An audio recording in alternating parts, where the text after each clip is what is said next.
Croc rows for me, yeah, so any single arm row, I'm very scared of. I've done multiple goes at it, and every time I do it, I get this feeling like I'm gonna freaking pop a hernia. And there's been a lot of people online who have spoken about this. Of all people, I remember watching one video from Athlete X, and he presented some ideas there which kind of like made sense to me.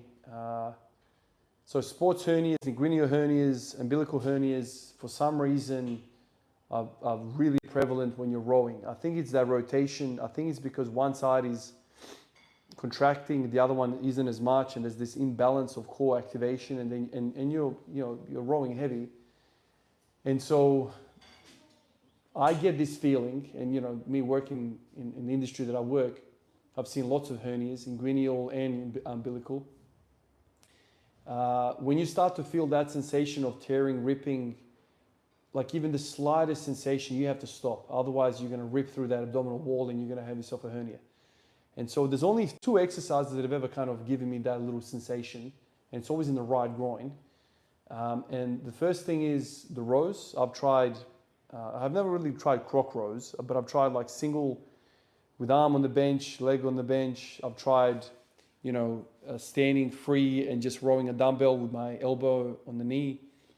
I've tried all sorts of different rowing, a bit more upright, a bit more bent over. Every single which way, I've always kind of felt it a little bit shitty.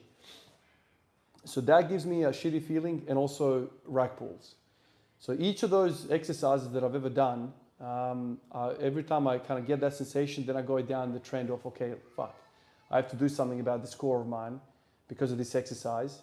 And then I end up doing like a whole stack of these exercises, like suitcase carries, farmer's carries, hip flexion, like sit-ups, leg raises, that kind of thing, just to combat that and kind of get that core re-engaged. And I've kind of concluded, like over the years, it's too risky. I don't like to do it for a long period of time. If I do like a 20-kilo dumbbell, I can do it and no troubles. But as soon as I start to kind of load that thing like I really want to, I start to get this feeling. And once you pop a hernia, dude, like it's not a good idea, man. So I stay away from it. I feel like when I'm on 2 feet and I've got the weight in my hands, I never feel it. Like everything is balanced, cores, everything's perfect. Squats have never given me this feeling. Deadlifts. Like, I've even done like homemade, what's it called? When you walk out a squat and you go to the next squat rack, what's it called?